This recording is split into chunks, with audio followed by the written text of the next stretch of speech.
வணக்கம். என்னோட பேர் வந்து என் சௌந்தர்யா. நான் சிறுவேலுங்கிற கிராமத்துலேருந்து வரேன். நான் குரூப் 4ல் வந்து இண்டஸ்ட்ரியல் அண்ட் காமர்ஸ் டிபார்ட்மெண்ட் வந்து செலக்ட் பண்ணியிருக்கேன். என்னோட அம்மா அப்பா பேர் வந்து நாகராஜன், அம்மா பேர் வந்து ராஜலட்சுமி. நான் இந்த இடத்துக்கு வர முழு காரணமும் என்னோட அம்மா அப்பா தான். அவங்களோட ஃபுல் சப்போர்ட்டு தான் என்னை இந்த இடத்துக்கு வந்து கொண்டு வந்திருக்கு. அவங்களுக்கு இந்த இடத்துல நான் ரொம்ப நன்றியே சொல்லிக்கிறேன்.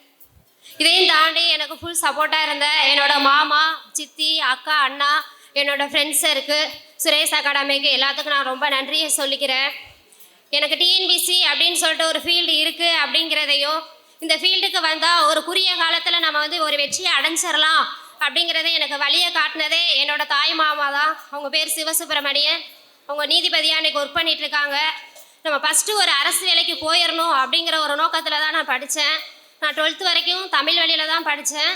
நெக்ஸ்ட்டு டிகிரியும் நம்ம தமிழ் வழியில் படித்தா 20% இடஒதுக்கீடு இருக்குது அப்படிங்கிறதையும் எனக்கு சொல்லி நான் காலேஜ் ஜாயின் பண்ணும்போதே இளங்கலை இயற்பியல் துறையை தமிழ் வழியிலே எடுத்து படிக்க வச்சாங்க.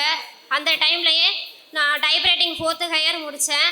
நெக்ஸ்ட்டு அந்த டைமில் எனக்கு டிஎன்பிசினா என்ன அப்படிங்கிறதையும் எனக்கு படிக்க சொல்லி படிச்சுட்டு இருந்தேன் காலேஜ் டைம்லையே. நெக்ஸ்ட்டு 2022 பாஸ் அவுட் ஆகி நான் காலேஜ் விட்டு வெளியில் வரும்போது இதுக்கான குவாலிஃபிகேஷன் எல்லாமே இருந்துச்சு. நெக்ஸ்ட் 2 இயர்ஸ் என்னால் ஃபுல் டைமாக ஃபோக்கஸாக படிக்க முடிஞ்சிச்சு.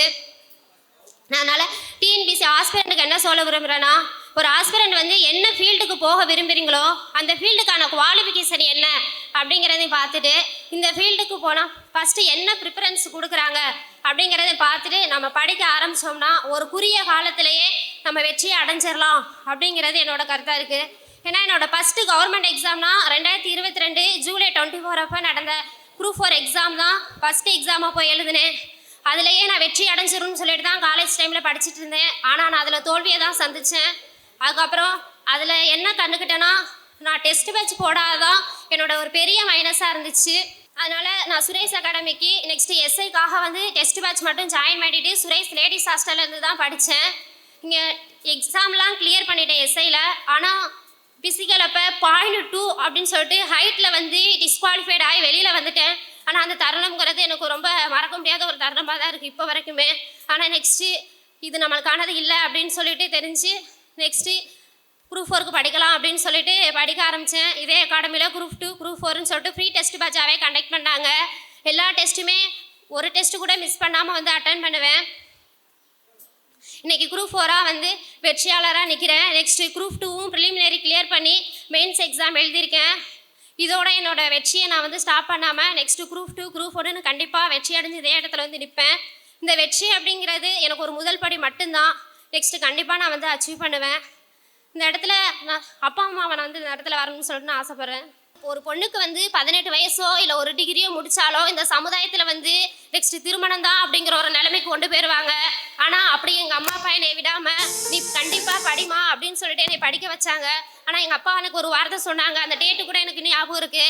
2022 அக்டோபர் 30 நீ அரை காசாக இருந்தாலும் அரசாங்க காசாக வாங்கி நீ ஒரு சொந்த காலில் நின்றாதாம்மா நெக்ஸ்ட்டு நான் எதுவுமே பண்ணி கொடுப்பேன் அப்படின்னு நினச்சி என்னை நம்பிக்கையாக படிக்க வச்சாங்க. அதே மாதிரி நான் இன்றைக்கி சொந்த காலில் நின்றுட்டேன் அப்படிங்கிறதுல எனக்கு ரொம்ப பெருமையாக இருக்குது. நன்றிப்பா.